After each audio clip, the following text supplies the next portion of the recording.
Great, says excellent connection. We'll just wait till 7:30 and then we'll go.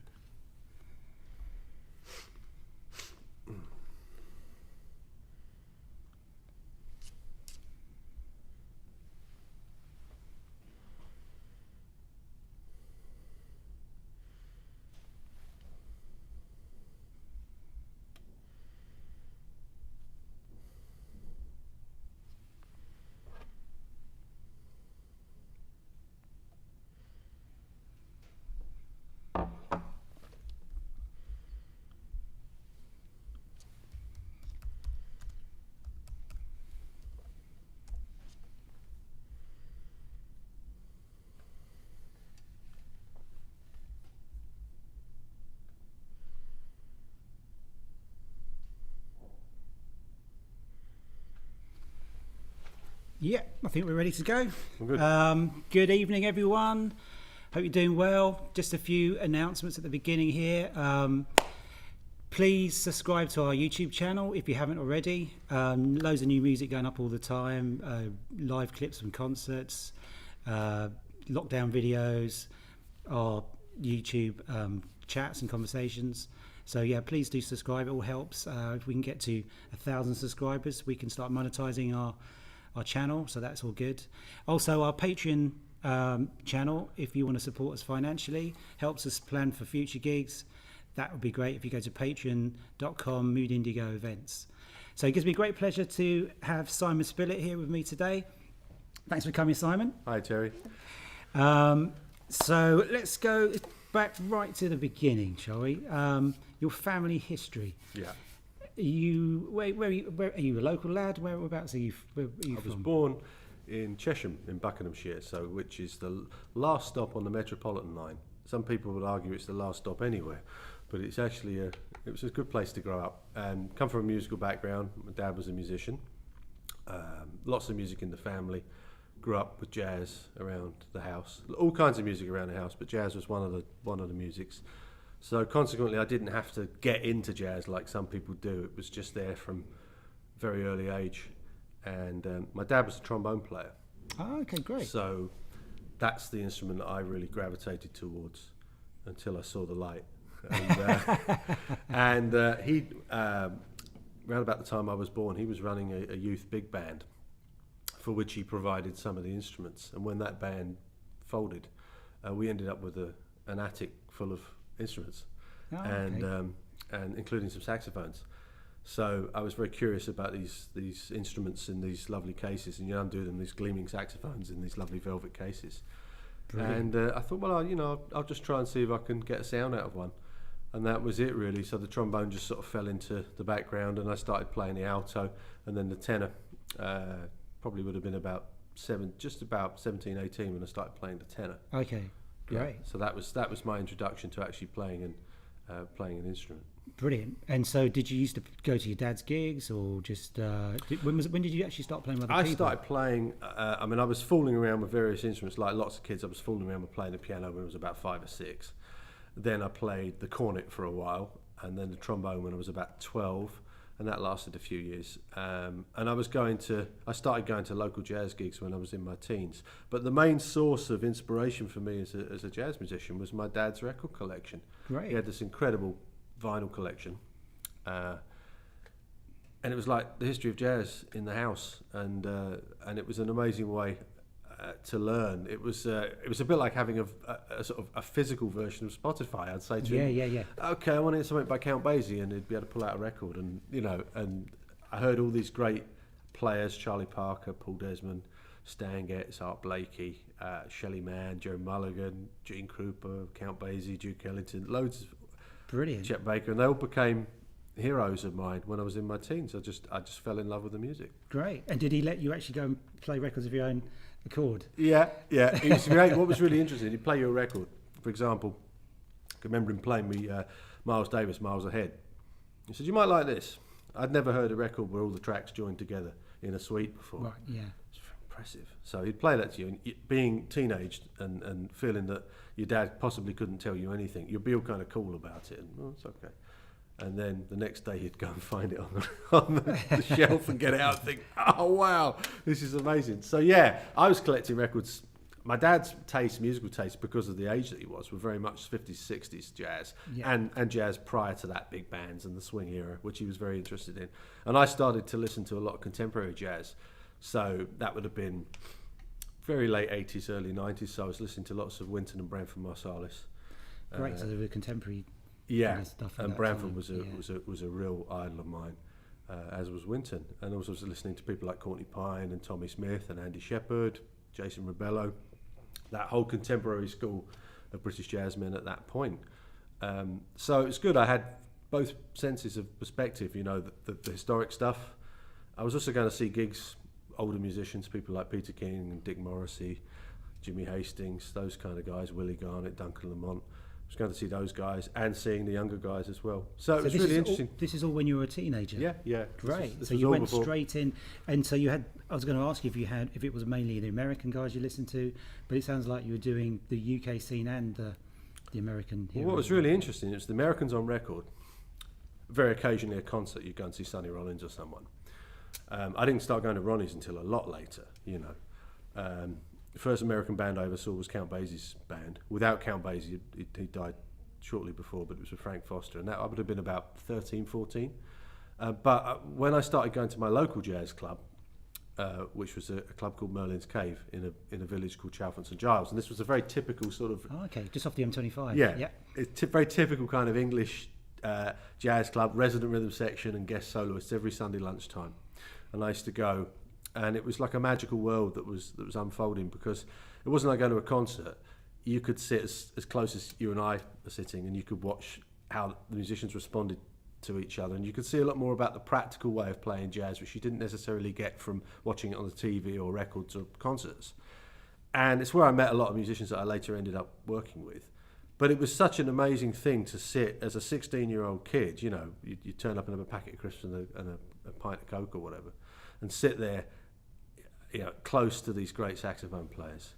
And it was so inspiring. It makes you realise that it is hard work and application. You looked at all those people, they were hugely talented, but they were playing the same instrument I was playing, and it was very inspiring. I never went and thought, oh, he's doing that, oh, I better give up. It was always the opposite. Yeah, that's great.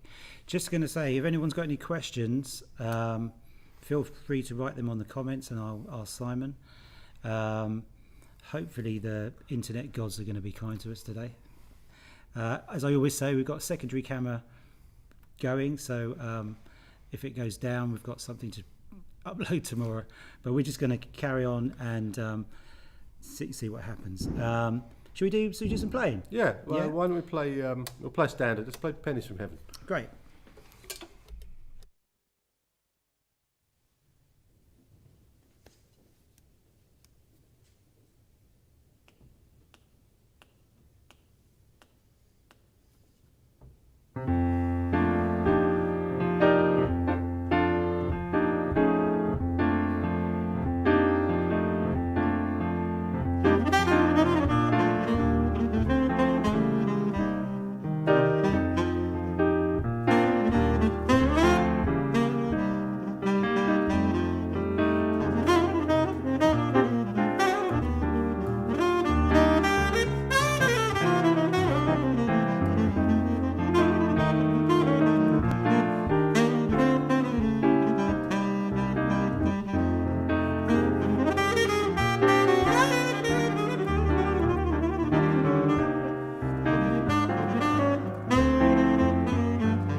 Oh, some questions coming in. Okay. Dedication is amazing. It's also a life choice inspired by others. Somebody says. Question: was there ever other career choices considered, or was it clearly going to be music all the way? No, alternative career choices have been a fairly recent addition to. No, not really. I think I'm very, very lucky. I consider myself to be very fortunate at that. I'm one of those people that, when they were a kid, teenager, what I wanted to do is what I'm doing now. I've always wanted to be a musician, a jazz musician. No, there weren't really. I mean, I fell in love with music, and it sort of grabbed me, as it does, and that was it, really. You know, I've never looked forward since, backward since. Great. Yeah, your instrument, your tenor. Yeah. For some of the sax players that out there, why do you play that instrument in particular, and what is it? And Okay, how did you acquire it? This is a Selmer Mark 7, which this is probably where saxophone players are toning off in their droves. People will be turning off in their droves when I get to talking about mouthpieces. This is a Selmer Mark 7. It was built in 1976, so it's a couple of years younger than me. I acquired this in 1997, actually through the great Willie Garnett. And Willie knew that I was looking for a serious horn. I was already a professional musician, but I was playing on a saxophone that was sort of held together by bits of sticky tape and things. It wasn't very good, so I was looking for a Selmer. And the classic Selmer Mark 6 model, which is the one that is the sort of holy grail of saxophones, was well beyond my sort of financial reach. But Willie said he got a Mark 7, and I played it, fell in love with it, and bought it, and I've had it ever since. I've played a couple other horns, but this is the one for me. It feels like my saxophone. Everything I really can do on the saxophone, I've learned to do on this horn. Right. So it feels very much like part of me. Yeah. I can't really imagine playing anything else. That's why it just feels natural. I think you're lucky as a saxophone player or a horn player. You're lucky to find one instrument that you click with, and this is the one for me. Great. Do you ever play the soprano at all? Yes, I do. Yeah. I play soprano and alto as well. I started as an alto player. Right. But I really wanted to play the tenor because I was listening to all these guys, all these tenor players. And the tenor was the one that really attracted me. But I love playing the soprano. Really enjoy playing the soprano. Don't get much chance to do it, but I really enjoy playing that, yeah. Great stuff. So your first kind of gigs that you started to do, were they kind of local pub gigs or just going along with your dad? It was pretty low key. Yeah. I was working with a sort of little local function band, and we were playing people's weddings and things like that on Saturday evenings, Saturday afternoons. And it was really kind of that sort of learning curve. I didn't go to music college. Right. So I was having saxophone lessons privately and earning and learning, really, doing these little gigs. And they could be anything from like tiny rock and roll gigs to sort of duos with a guitar player in a restaurant. Did a lot of playing behind vocalists, which I love doing. So that was also a way of learning repertoire. So I was going out and working with all these older guys doing standard songs. So the Great American Songbook, working with a lot of singers who were listening to Tony Bennett and Sinatra. And so a lot of that repertoire was coming in through what I was doing on gigs as well as what I'd been listening to at home when I was a kid. So it was a really kind of a very old-fashioned way of actually doing it at that point. I turned professional in 1996. And there weren't very many people, as far as I know, doing it that way at that point. It was kind of a bit retro. Yeah. It was a slow path, but it was very interesting because I got to meet some incredible people and got to play some weird and wonderful gigs. But I was learning all the time. Yeah, I think that's the best place to learn. I mean, same for me. You learn so much more in the bandstand doing it. What to do and what not to do. Often what not to do. Yeah, exactly. That you could ever, and I think that's probably the same in other walks of life as well. As once you do it, then you understand what it's all about, really. Yeah, and it's amazing. I would say this to students: the thing that you agonise about, the set of chord changes or the tempo or whatever that you're really struggling with, and you're really working hard on it. Leave it alone sometimes for a few years, and you come back and you can do it. Things have sunk in. And I was playing with people who were much more experienced than myself, and I was getting roasted. And I can't play in that key. I can't play on those changes. You soon learn. Yeah, you soon learn. Yeah, baptism of fire. Yeah, absolutely. And they're making you having to do it as well. And I was around some really encouraging people as well. You know, and I'm not talking about just professional musicians. I've met some very good semi-professional and amateur musicians on the way up, and they're really encouraging. And some of them I'm still in touch with now. It's really, really nice because they obviously, I was very raw, painfully raw, and they might have seen something in me which I didn't see in myself at the time, which was very nice. Right, that's the good thing, isn't it? Yeah, and I think it does rub off on people. You know, you probably see the same with your students. You can see the ones that, you know, they really love this, or they can, you know, they can read something. Or, there's people that, I mean, I've always said you can teach the mechanics of music to anybody. You can learn it from a book. It's there. It's written down. It's a theory. It's actually it's codifiable and it's scientific. But you can't teach people how to love it. They have to do that themselves. You know, you have to hear a piano player or a trumpet player or a band or a record or something and think that's the greatest thing in the world. I want to do that. That's how I've always, all those, you know, you can put on any of the classic saxophone records back in the 50s, 60s, Giant Steps, you know, Speak No Evil, Crescent, Saxophone Colossus. You can put on any of those records and they make me want to play. Yeah. You know. And there's so much depth to that stuff as well. Yeah. They stand the test of time. Yeah.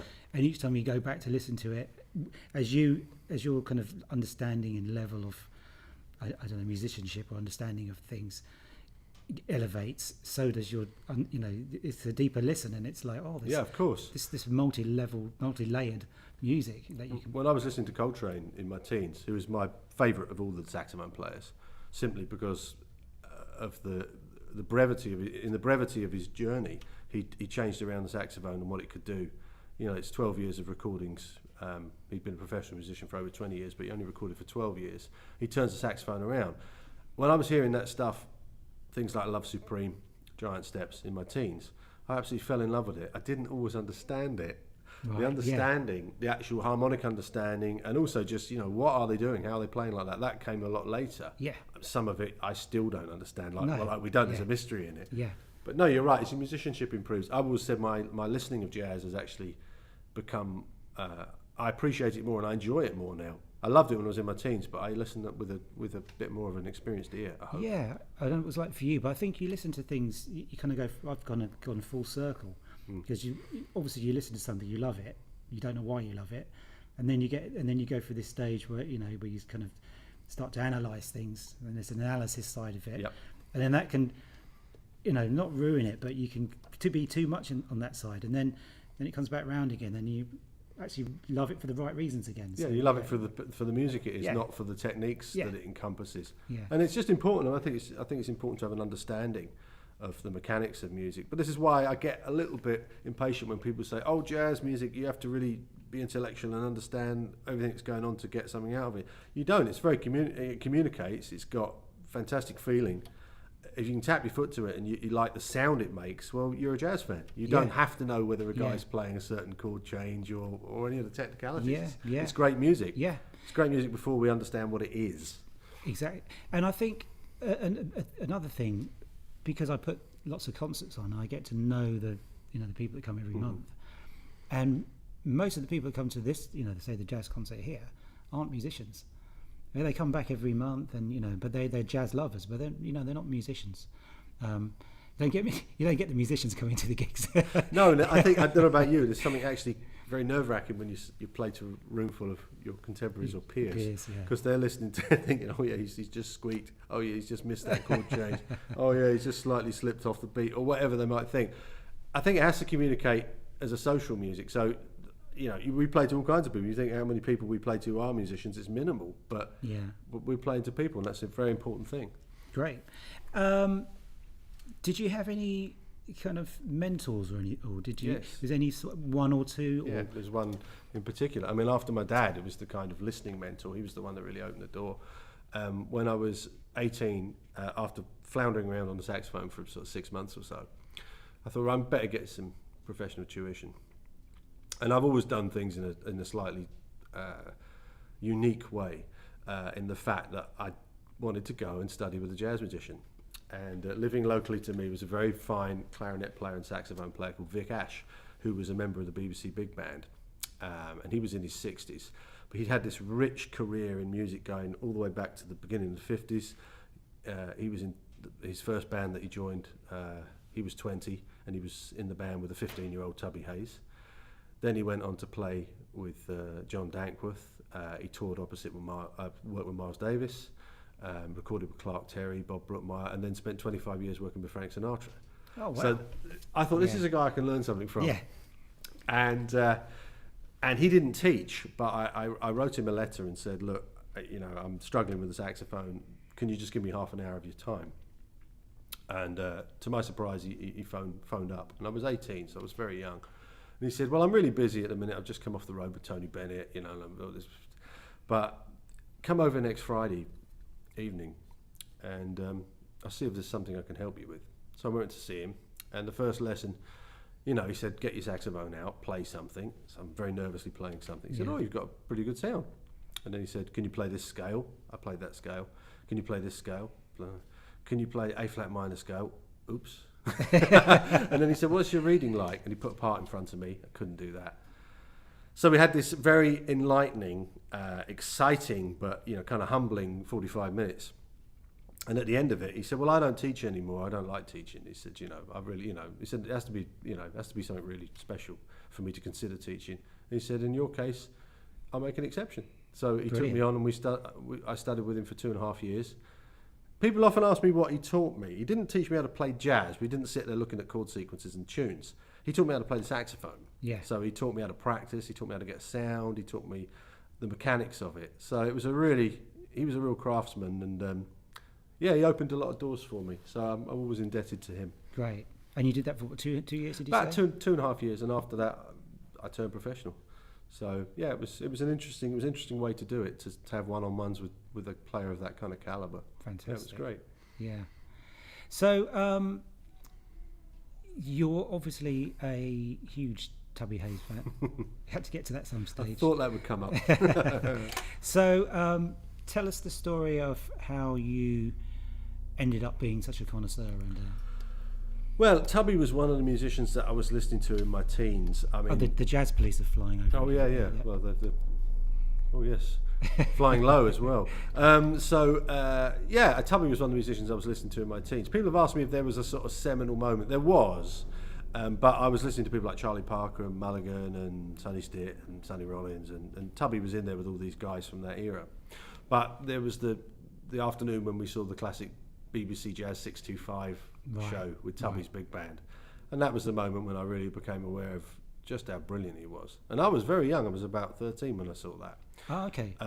So I bought some of his records, and in my teens I was interested mainly in American jazz, but he was always at the back of it somewhere. Right.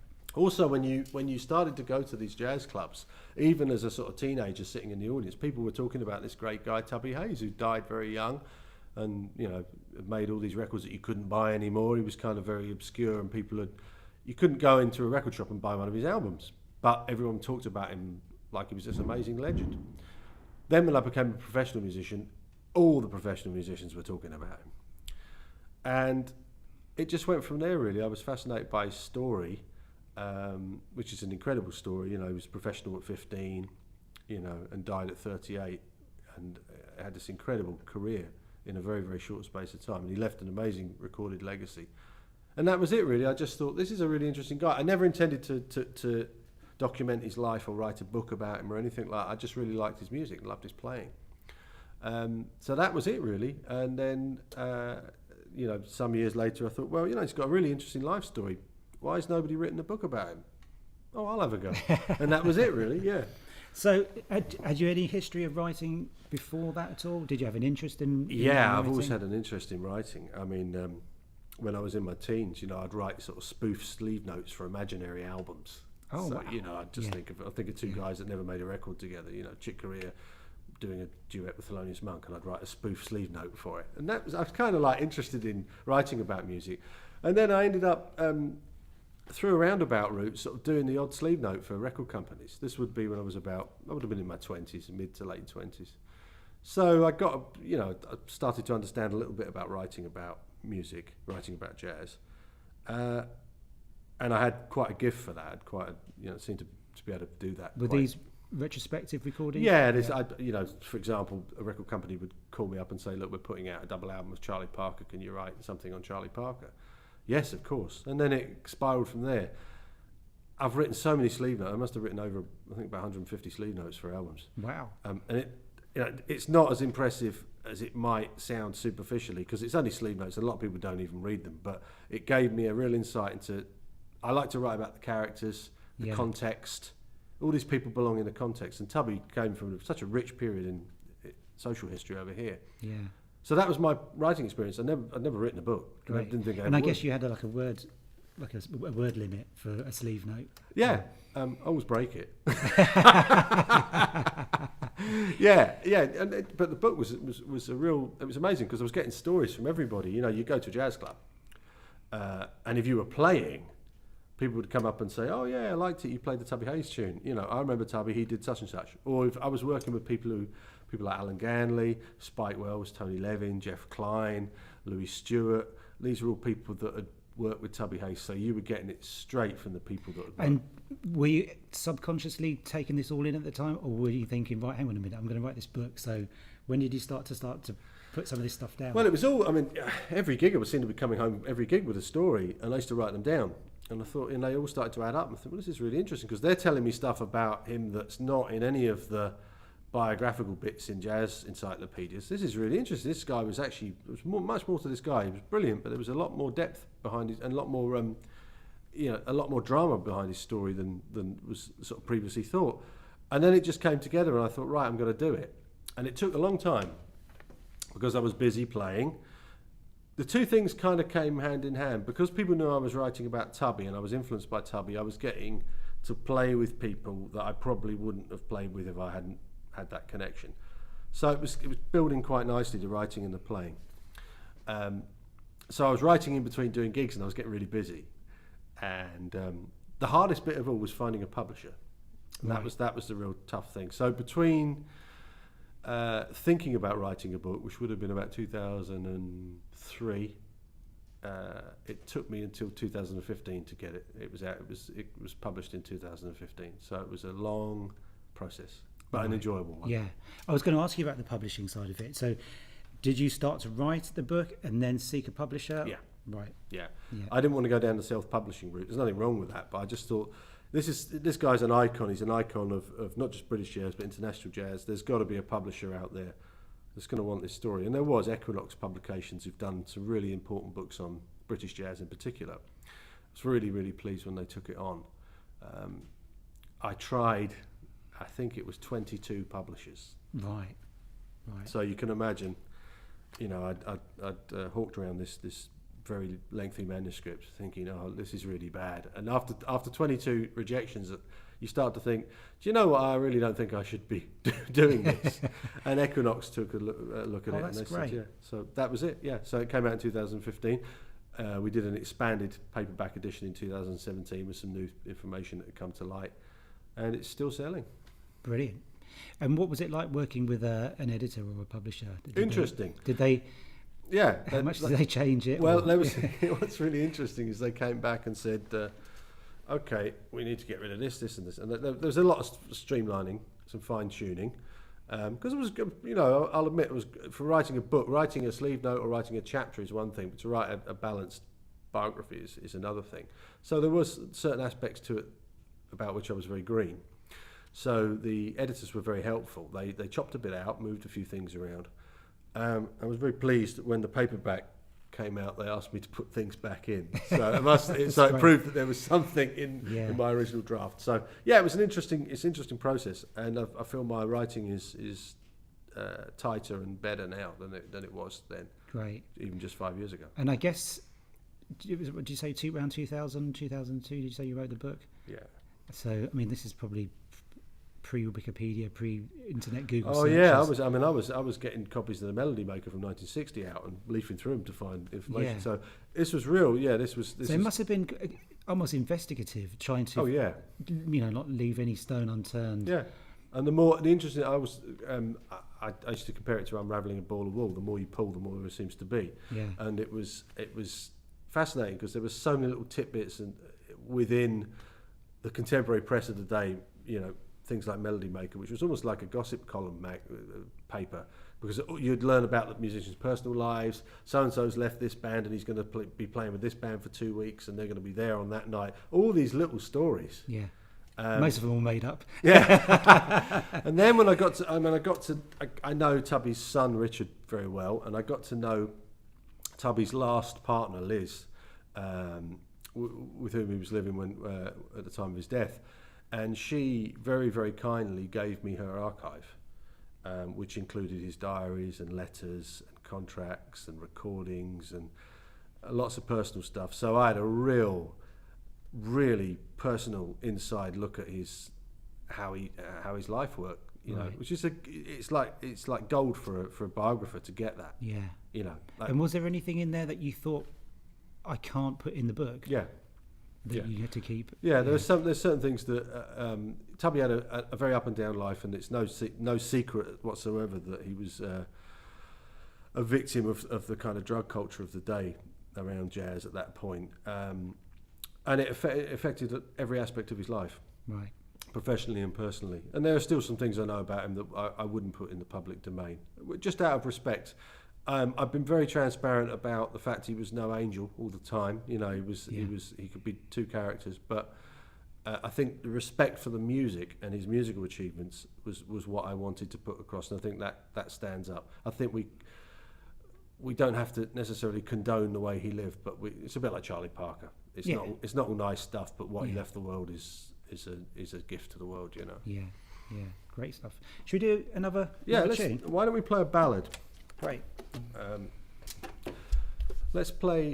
Should we play some more questions? I'll get to your questions after the next tune. Should we play Spring Can Really Hang You Up the Most? Yep. I'm just gonna write these.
Right, some questions. What's your feelings on the more avant-garde free jazz music, Simon?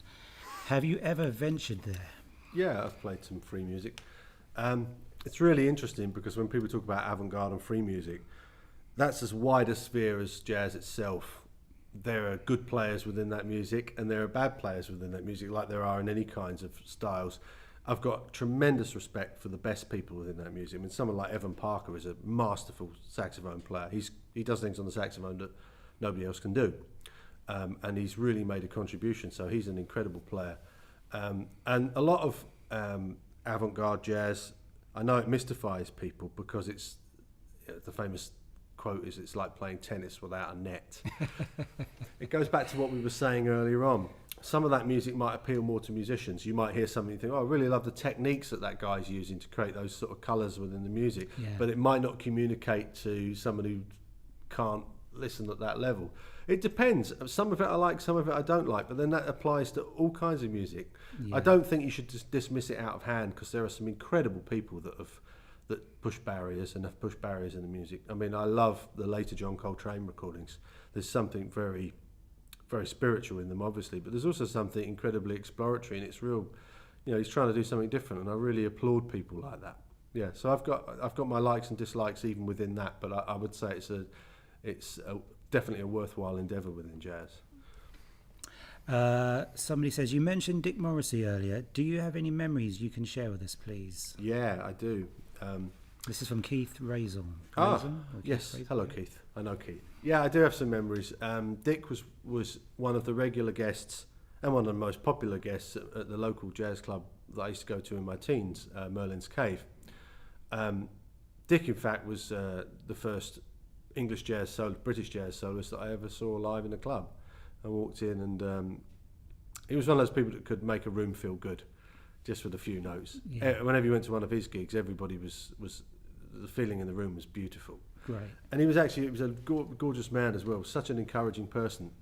I met him when I was 16 and very nervously went up to talk to him after the gig and said how much I'd enjoyed the music and told him that I was interested in playing the saxophone. And he said, two things that really stuck out from that conversation was, he said, you must listen to everybody.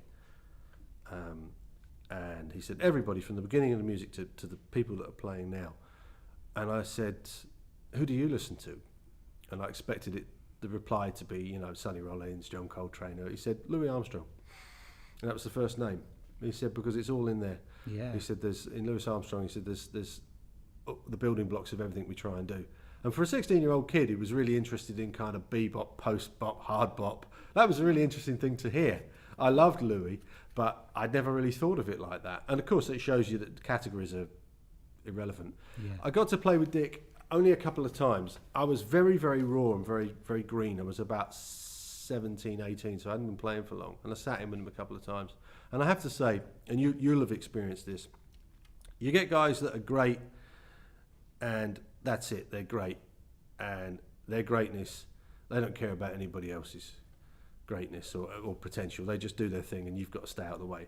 I knew nothing. I hardly knew even how to play a blues. And Dick was so welcoming and so lovely and so encouraging and really kindness itself. I probably didn't play very well when I sat next to him, but he made me feel like I should be there on the bandstand. That's great, isn't it? Yeah.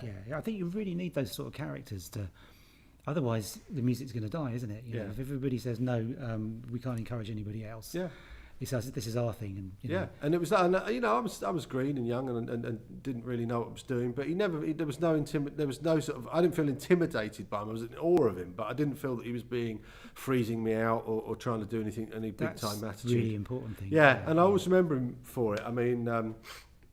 It's one of those things that I wish he were around now because it would be really nice to play now. Now that I know a little bit more about it. See how good I've become. He was lovely. He's a really nice man, and that joy of making music, whatever the music was, because he worked in a wide swathe of jazz styles, the Morrissey Mullen thing, doing the jazz funk thing, but he could also just play beautiful ballads and blues and bebop. It communicates on his records. His spirit shines through the records. So he was a lovely guy. Great. So, when did you start to be, obviously this do the Simon Spillett Quartet, to do recordings, to do gigs, to start playing in the jazz clubs, apart from maybe sitting in and doing kind of, you know, peripheral kind of function gigs or something? It was a long time. I mean, I turned professional at 21. I didn't make my first record till I was 32. I formed my quartet when I was 29. So between 21 and 29, there was a lot of hard slog, you know, obscure bands playing all kinds of music with all kinds of people. You know, the good, the bad, and the ugly. Sometimes all in the same trio. Right. Was that a conscious decision to wait until you had something to say, or till you? No, I was very. I was hugely in awe of all these young guys around me on the jazz scene. I knew I couldn't say what they were saying. I didn't have that within my capacity. I had yet to find a bit in the music that I really identified with, and that came later in my 20s when I really started listening to people like Tubby and Ronnie Scott and Dick Morrissey. And I went down that sort of British bebop route. And at that point, there just happened to be a sort of an opening for me. And I got my first quartet gig. I was called to do a gig. I've been playing around with local rhythm sections, and word was getting around that, you know, I showed some potential. And I got a call to do a jazz club, Hearts Jazz Club. And this was in 2004, and the promoter, a lovely guy called Brian Benton, said to me, "Right, you remember Brian? Yeah. He said to me, that's it. That's the Brian Benton phone call." And he said to me, "Okay, yeah, we'd like to come do the club." I thought it was a wind-up. He said, "Right, you must get Martin Drew on drums." Huh? I said, "I can't play with Martin Drew." He said, "Phone him." So I very nervously phoned him, and he said yes. So the first quartet was Martin Drew, Andrew Kleindert, and Mike Gorman, which was a hell of a band to have when you hadn't had a quartet before. And then that band, Mike Gorman was working a lot in Europe. He was doing touring a lot with us three. So I asked John Christensen whether he'd come and do the band. So it was John Christensen, Andrew Kleindert, Martin Drew. That lasted about 4 years. That was the rhythm section of the last Ronnie Scott band. And honestly, Terry, I used to pinch myself. Yeah. How am I playing on the same stage with these people? Yeah. And that was it, really. It kind of went from there. All those guys were really, really lovely and great at spreading the word. So through them, I started to get work, and it all started to happen within right at a point when I thought, I can remember that first gig with the quartet, driving to the gig, pulling up outside in the car park. Was this at Pantanger? Pantanger, yeah. Yeah. Pulling up outside the car park, thinking, right, well, there's two ways this can go. It can go really well, or tomorrow I'm going to go down the job centre. Literally, unfortunately, I didn't have to go down the job centre, and that was it really. And the word started to spread, and I was just really, really lucky. It was, you know, it was very raw what I was doing. It was very unpolished, but I think the spirit was what came through. People like the spirit of someone really playing.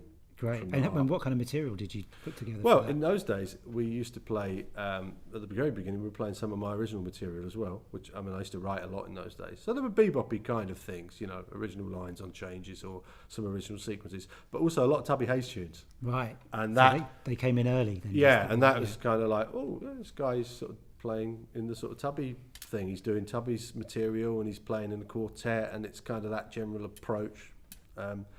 And that opened a lot of doors. I make no, apology about that. And also, I'm absolutely really aware that if that association hadn't been there, if you can turn up somewhere and say, if you can phone up a jazz club promoter and they ask who's in your band, and you can say, well, it's the rhythm section of the Ronnie Scott Quartet, it's going to open doors. Yeah. So it really did open doors. But I have to say, all those guys were absolutely lovely to me, and they helped in so many ways. It opened so many doors for me. Yeah, Brilliant. I was very lucky. Yeah. And you recorded some albums with these guys? Yeah. The first album is with that band, with Critch, Andy and Martin. Then the second album, I was very fortunate because Spike Wells, the great Spike Wells, came in on drums, and he'd been the drummer in the Tubby Hayes Quartet. So you can see it was getting closer and closer. Yeah. You're only sort of like a couple of degrees of separation away from those guys. Yeah. So yeah, and it was very exciting. It was a while ago now, so those albums came out in 2007, 2008. So it's a while ago, but it's a very exciting period in my life. Fantastic. I think. Got some more questions here. Mark Haring. Here's a toughie. Do you think there is a British type idiom of jazz? Is there a slight difference between US jazz and London scene, or is it a fantasy? I think jazz always reflects the culture and the society in which it's from. So, like if you listen to those Blue Note records from the 50s, they sound like New York. To me, they sound like New York.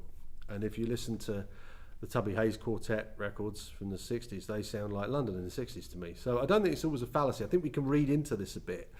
But if you look at what's going on now in London, there's a definite London jazz sound that is different to what's going on in New York. Yeah. So yeah, I do think British jazz has got a sound, but it's a sound that's developed and it's evolved because there's, if you look, when I was coming up, there was the sort of the sound of Courtney Pine and the Jazz Warriors. That was one sound. There was the sound of people like Tommy Smith. There was the sound of people like Andy Shepherd. There was also the sound of people like Mike Westbrook and the avant-garde people, Evan Parker, Lowell Coxhill. So, but all those people have a British sound, but it's not one sound. Yeah. Yeah. Yeah. Very good. So after you kind of like you're doing your albums and things, when did you start to actually decide to maybe do the Tubby Hayes kind of big band and all those sort of things?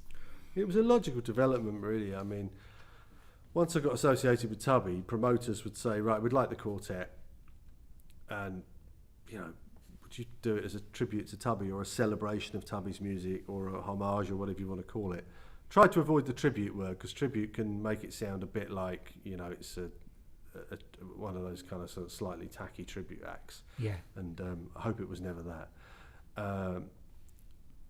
And also I love that repertoire, and I'd been listening to those records and taking stuff off the records. So to play it with some of the guys that were playing it with Tubby was just like a dream, Yeah. So I was not afraid to do it. And I was actually very, very, very pleased to be given the opportunity. So it just kind of happened. Yeah. And the big band thing came about really by accident because, as I said earlier on when I was doing the book, I was really close to a lot of the musicians that knew and worked with Tubby. And they were so generous, not just with their time and their memories, but with, their manuscripts. So Ian Hamer, who was the trumpet player in Tubby's big band, gave me all his arrangements that he'd done for Tubby's big band. And then there were other arrangements that people were giving me, and all of a sudden I'm sitting on 60 or so Tubby Hayes big band charts. And I thought, well, I can't sit on these and not do anything with them. Yeah. And I did a few gigs taking the charts around and guesting with big bands. And then last summer, I just thought, okay, why don't I see if I can put a big band together? And unfortunately, the progress of it has been somewhat thwarted by this year's sort of crisis. But it's bubbling away. We've got some gigs in the book for next year. Great. And it's full of amazing players, and we all like playing the charts. The music has stood up very well, and it's very exciting. Great stuff. New to Facebook, you kind of came late on the scene to the social media. Very late. So I think it was maybe, a year ago, 2 years ago? I think it was April, a year ago, last April, so April 2019, is that right? Yeah. So what made you decide to give in and give it a bash? Well, it's really interesting, and this will connect with the piece we're going to play in a minute, actually. I lost my dad this year. He'd been fighting a long, brave fight against cancer. And when he was diagnosed, it made me renegotiate a lot of things I thought about life and what I wanted to do and how I wanted to represent my music and myself. And I just thought, right, social media, I've been very wary of it, perhaps needlessly so. Let's go on there with an open mind and see how I can use it. Yeah. I don't have to, if it all goes badly wrong, I want to tell you, Terry, I've got 2 years worth of pictures of my breakfast that I will be posting. So I thought I'll go on and see if I can use it, how I'm going to use it. I'm not going to, and that was it. It partly was inspired by my dad. My dad was being so brave about things, and I thought, well, see all these things I'm worried about. That's one of the things I've been agonising about. I can't go on social media. What will people think? So I thought, well, I'll sod it. I'll just do it. And so that was what started it. Unfortunately, I got a very, very good reception. You got a very good reception, yeah. Yeah. And also, you know, because you like you say, you weren't going on there posting your breakfast or what you had to eat, or you were actually, you know, writing properly. You know, doing really long posts that engaged people, and made people want to reply. Yeah. And it was a great response. Do you think you're going to stay on Facebook? Yeah, I think I'll stay on. I mean, these things evolve. Someone said to me, "Oh, you know, maybe you should get a blog." You know, probably for the time and effort I put into writing some of the posts, maybe I should do. What I like about it is it has created, I mean, I'll be honest with you, it's created work opportunities. I think things like the big band would not have happened if I hadn't suddenly had a social media presence. Because I can remember you putting a post on who fancies playing in the big band, Yeah. and all of a sudden, Yeah, exactly. And it was exactly like that. There's no fallacy. It's exactly like that. So yeah, I think I'll stay on it. I mean, obviously we're in very strange and unpredictable times at the minute, and how it will be used in the months to come, I don't know. But at the moment, you try and use it as a proper graze. We've still got something to do, something to say. Right. So yeah, and I think it's a valuable tool in actually telling people, look, you know, the gigs may be few and far between, but we're still creative and we're still doing things like tonight. Yeah, and you're very honest on there, and you don't have a problem sharing some of your honesty and, you know, expressing yourself on there. I try all the best things in life that have happened for me have come through being honest. And you know, turning around and saying, "I'm sorry, I don't know how to play this. I'm sorry, I don't think I can play with that guy," or whatever. And then I think if you acknowledge that, you've broken the barrier of a sort of ego-driven barrier. Yeah, I think there have been times, I won't pull any punches here. There have been times when I probably should have not been as honest in certain posts. But you can't undo it, you know. No. And that's the other thing about social media, you can't undo it. No, I think that one of the things that was important for me is that you have to be honest about your own abilities. I've been a happier person since I've sort of thought, well, actually, there's certain things I'm not going to do musically. I'm not going to come up with an album like so-and-so or whatever. Yeah. I think you reach a sort of peace with yourself. Yeah. And some of that might have been a process that, you know, has been documented on social media. But I'm happy if things don't go so great gig-wise, I won't obsess about it, but I'll turn around and say, well, I didn't think that was great. But you have to move forward. Great. This is a bit of a personal question. How are you with criticism? How are you? I mean, where would you like to start? So, say your book wasn't well received by somebody, or you did a concert and you had 25 people who said it was amazing, and one person said something. Do you feel? It always stings. I mean, the book. I mean, not that I pay much attention to what people write on Amazon, but there was a stinker of an Amazon customer review for my book, which I don't think had anything to do with the content of the book. I just think it was something that was personally aimed at me. I'm fine with criticism if it comes from someone I respect. Right. So if a jazz writer can give me a valid reason for why he doesn't like X, Y, Z, that's fine. But if he can't give me a valid reason for it, and if it's just his opinion, well, then it just stays his opinion. We can all have an opinion on something. I can go out to a restaurant and have a great opinion on the food, but know nothing about how it was prepared, who prepared it. So there's always that. Jazz criticism, I think, is a very loaded thing, and that's the reason why I don't like to. I do the odd bit of reviewing. I don't like to review contemporary albums because I realise that the people I'm reviewing, that's their latest thing. They're professional musicians. They're trying to make a living out of this. Who am I to try and sully what they're doing? Yeah. So I try and avoid that. As far as criticism of my own playings, I probably agree with a lot of the critics. If the critics say this isn't right, that isn't right, I'd be the first person to say, do you know what, you might be onto something there.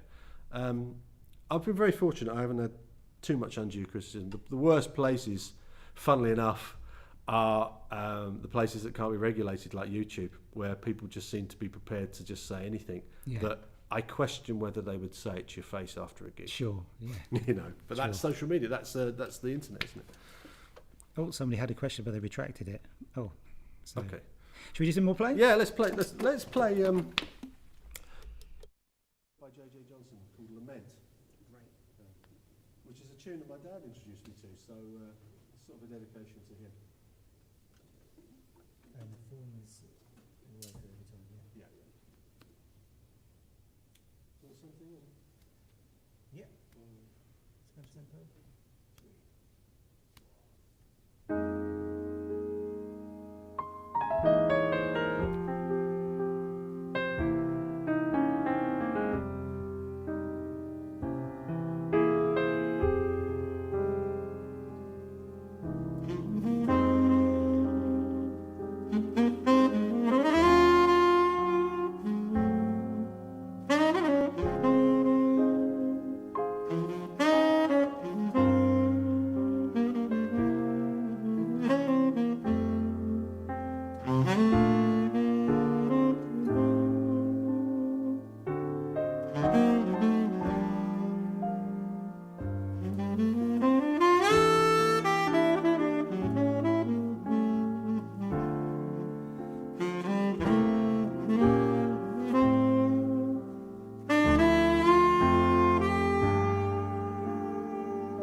Oh, here we go. Is there anyone that you think is underappreciated but is or should be rediscovered? Oh, there's so many. Underappreciated is really interesting, that observation, because underappreciated doesn't always necessarily mean someone that's sort of fallen away in the history of the music. I mean, I would use a very recent example. Someone like Peter King, the great Peter King, I think was underappreciated by certain quarters of the jazz press in this country, and certain musical quarters as well. Brilliant, world class, one of the greatest saxophone players of our time. You know, irrespective, it doesn't matter where he was born, he's just a great jazz icon. He's someone that I felt should have got more appreciation from certain quarters of the business. But looking historically, I'm trying to think of people historically. Often what happens is you'll get this sort of Chinese whispers idea of people say, oh, Hank Mobley, he was underappreciated. This happens a lot. He's someone I don't think was really underappreciated by those that matter. He was employed by Art Blakey, Miles Davis, Max Roach, Duke Ellington, Dizzy Gillespie, Horace Silver. They appreciated him. Yeah, and his tunes have gone down. You know, Yeah. they're you know.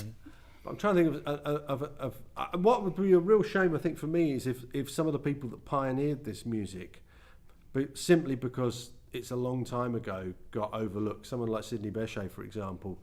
It would be a real shame if younger musicians didn't appreciate what he did, or Coleman Hawkins or Lester Young. They perhaps don't need rediscovering yet, but we should all do something to make sure that music doesn't die out. It should still be part of the visible DNA of jazz. So I'm quite passionate about that. Yeah, I mean that's the problem, isn't it? As time goes on, it's and so long. More players. That your focus kind of, you know. Yeah, it's hard. You know, there was a point in jazz history. I think Dave Gelly made this point in one of his books, where, say, in 1960, you could pretty much hear the history of jazz played live from people who were playing it in New Orleans at the turn of the century to people like Coltrane and Ornette Coleman. Now we can't do that. I mean, jazz is over 100 years old, and it's so broad and so all-encompassing that's great, but there's always a danger that some bits will just fall off the radar. I'm sure you have it, things that you haven't really encountered before. When someone introduces it to you, you think, why have I not heard this? Yeah, you know? Yeah, exactly. Yeah.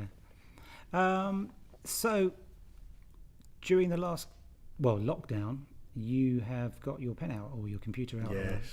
And you've started writing again. Yeah, So I have. And you've come up with a brand new book. Is that right? I've written a book. I mean, I had, I once I had to do something, but there was a lot of energy, a lot of creative energy about which you can't expend, on the saxophone in the practice room. You can only do so much. So I decided I would write a book that was partly inspired by my dad, and also partly inspired by some of the things we've been talking about tonight. Memories of discovering the music for the first time in your teens, when it's so exciting. Great. And so I've written a book which is all about that. It's basically about my introduction to jazz, and then discussing various jazz artists and jazz albums and recordings through the book. So it's a compendium of my listening at that point. So it's by no means a tidy book. So This is part one. Yeah. So I've been talking about everything from Sidney Bechet to Albert Ayler, and how I heard these things for the first time. I heard them all out of order. Didn't hear them in the right order. No one does. And so it's just an interesting, the main aim of the intention of the book is to just say to people that jazz, it can be a very mysterious music, but there's no right way to get into it as a player or a listener. Yeah. People say to me, I've come into jazz through blues or whatever. And I said, well, there's no problem. I've come into it through, prog rock. It's no problem. No, there's no right way. No, exactly. And you can come in and you can go that way or that way or that way. And I think that's what I wanted to try and get across in this book. My jazz listening was all over the place when I started. Yeah. And did you find it's very therapeutic to do this? Yeah, it helped a lot in the wake of my dad going. There's a lot of things that I revisited which were key to that relationship. I mean, he introduced me to all those seminal influences. So it was an interesting tribute to him as well, and his influence on me, because we all need someone that turns around and says, hey, hear this, I think we all need that. Another question here. Do you have a favourite jazz film soundtrack? Oh, that's an interesting question. That's a very interesting one. Yeah. And what if they mean a film about jazz or a film that has jazz soundtrack? Well, I think the obvious one for me, which still to this day, brings the hairs up on the back of my neck, is the soundtrack to the movie Round Midnight. Well, I first saw that when I was about 20 something, I think, when I was getting into Dexter Gordon, and a friend of mine said, "You must see this movie Round Midnight that he's in." And it's a magnificent film for his portrayal of this aging, cynical, but still, romantic saxophone player. He's got a romantic ideal of jazz, and it's a wonderful portrayal by Dexter. But the music is so fantastic because I'm sure you know the album. It's full of great people: Dexter, Wayne Shorter, Freddie Hubbard, Herbie Hancock, John McLaughlin, Billy Higgins. Yeah, it's a great album. The actual album plays really well as an album. Well, it won an Oscar, I think. That's right. Yeah. And so I like that. That stands out for me as the one. I sometimes think jazz gets misused a little bit in movies, but that was one that stood out. And there's an earlier one from the late 50s called a film called I Want to Live, for which Johnny Mandel wrote the music, and that's a really good band because it's Jerry Mulligan, Art Pepper, Art Farmer, Bud Shank, Frank Rossellino. It's that great West Coast team. And you get to see him in that movie as well. And that's a really good jazz score for a movie that isn't about jazz. Yeah. So that's probably both answers, I think. There's a film that I want to see purely because Miles Davis did that, the Lift of the Scaffold. I've never seen the film, but obviously know so much about how they recorded it. Yeah. Well, that changed how he made music, didn't it? Just thinking, right, we're going to use this pattern and play it as long as we want. So it's it's a precursor to kind of Blue and things like that, isn't it? Yeah, it was almost like the old black and white films where you used to get the pianist playing along to it, because he went in with no kind of idea of what he was going to do. You just watched it and improvised. Well, if we're going to talk about films, I just want to say I was very fortunate to see a preview of the new film about Ronnie Scott, the new documentary film about Ronnie Scott. It's magnificent. It's one of the best pieces of jazz filmmaking I've ever seen. It tells the story of Ronnie and his club up to the present day. So everything from Ronnie's birth to how the club is operating at the moment. It's the best piece of documentary filmmaking on jazz that I've ever seen. And when it's going on general release in the cinemas, just as the cinemas are shutting. So if you get a chance to see it, it's amazing. Yeah, I did see it. Was in the Curzon. Yeah, I think it was in Esher, I think, but it was a day I couldn't make it. It's really. I'd recommend anyone who's interested in jazz or London in that period in the 60s, 50s, 60s. It's an incredible piece of filmmaking. An hour and a half of jazz heaven. It's amazing. For being someone who's obviously done a lot of research into historical figures like Tubby Hayes, and and even just revisiting your back catalogue of the stuff that influenced you, what kind of changes have you seen in the last 20, 30 years in the jazz scene and just in the music scene? Well, the jazz scene changes all the time, and I think it's really important not to get too stuck in your generation. When I go and play at Ronnie's, if I do the Ronnie Scott's Jazz Orchestra, there are people in that band who are 17, 18, who are absolutely phenomenal musicians. And I think the standard of jazz education has improved, and therefore the standard of general musicianship amongst young jazz players and young big band players is better than it's ever been. Every player that comes out of those places can really play. Yeah. They really can play their instrument.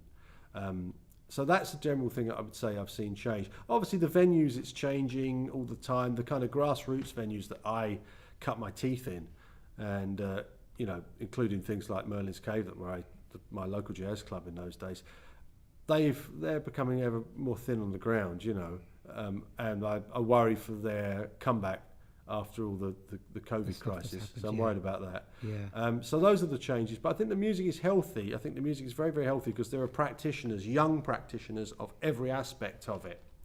I sometimes get a little bit weary of things being called jazz that really aren't jazz, and the label gets slapped on something just to make it. If we call it a jazz album, it's got a level of sophistication that it wouldn't have. That the music doesn't have. Do you know what I mean? Yeah. And we sometimes see, one doesn't want to name names, but you sometimes see the sort of celeb who decides to record an album of standards and those kind of things. There was one very recently, wasn't there? Like a Hollywood actor who plays the piano. Oh, is that what he was doing? You know, it's very interesting. I mean, we can't be too cynical about it. You know, there's a reason why these people They get probably record actually deals. really like jazz, don't they? Yeah, Maybe and they are. Yeah. And you know, these are all avenues into the music. Yeah. I can remember back in the early thousands when there was this kind of explosion of young, quote unquote, jazz singers getting signed to major labels. And one of the critics, one of the heavyweight older critics was saying, but these people aren't jazz. And I remember saying, well, you know, if they go and buy a record by singer XYZ, Yeah. they may go and think, oh, they've mentioned Ella Fitzgerald, or they've mentioned Johnny Hartman, or they've mentioned Chet Baker, and so they may go and explore. So there's no, as again, it goes back to what we were saying earlier on, there's no set route into it. Yeah. But I do sometimes think that certain musics get the word jazz appended to them when maybe they shouldn't. There's improvisation and there's jazz improvisation. Jazz is a language. You know, there are common bonds and common threads connecting improvisation, but there's certain things that are not jazz and certain things that are jazz, and we don't have to discourage an eclectic outlook, but we have to also be wary of people using the label to elevate things. Sure. I think. Yeah. So obviously this pandemic has come around and completely changed life as we know it. Say post-COVID, say the jazz clubs are open and we go back to playing the way we used to. What does the future look like for you, particularly? What are your ambitions? What are the things you really want to do that you may not have wanted to do before, and this has changed you, or are you still on the same track? Anything that you? I think it's given us all a sense of perspective that we perhaps wouldn't have if we were working normally, quote unquote. I mean, I'm busy. I had a very, very busy year this year on paper. There was a lot of things happening with the big band and the quartet, lots of guest appearances. So I've had a chance to stop and think in a way that I've never had a chance to stop and think in 25 years. There's always been something occupying me. So it gives you a sense of perspective. It makes you realise some of the things that you might not have enjoyed were actually not too bad. And it makes you also realise that some of the things that you elevated were not as worthy of elevation, if you know what I mean. Right. It gives you a sense of what you do and you don't want to do. That being said, there are some of those gigs which it can be a long drive, it can be rainy, and you get there and you don't know who you're going to be playing with. And right now, right this minute, I'd happily get in the car and drive anywhere to do that. So it gives you a bit of that, but it also makes you realise that the jazz scene isn't going to come back for me, for someone doing what I do in my own little way. It's not going to come back how it was immediately. There's certain clubs where I know I'm going to play there 4 times a year. And by now, this period in the year, autumn, my diary for next year, those clubs would be in there. So they're kind of little markers across your calendar. Yeah. They're not there. So we're all going to have to adapt how we work. And we're also going to have to, we're very optimistic people, jazz musicians, I think. Yeah. But I think we're going to have to ratchet up the optimism even more, So we're getting to about 10 tonight. So we'll do one more tune and then we'll wrap it up. So if you've got any more questions that you want to throw in, we're just going to play one more tune and then we'll get to those. Well, why don't we play Royal Ascot, Tubby Hayes tune? Yeah.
It's great.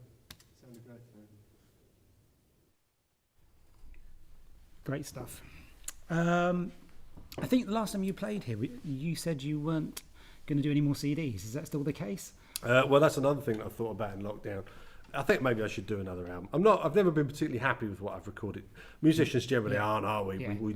We hear our things and think, oh, you hear the mistakes in the moment, which is why it's always good to put a bit of distance between you and the record. And funnily enough, I was asked to play. I did a Zoom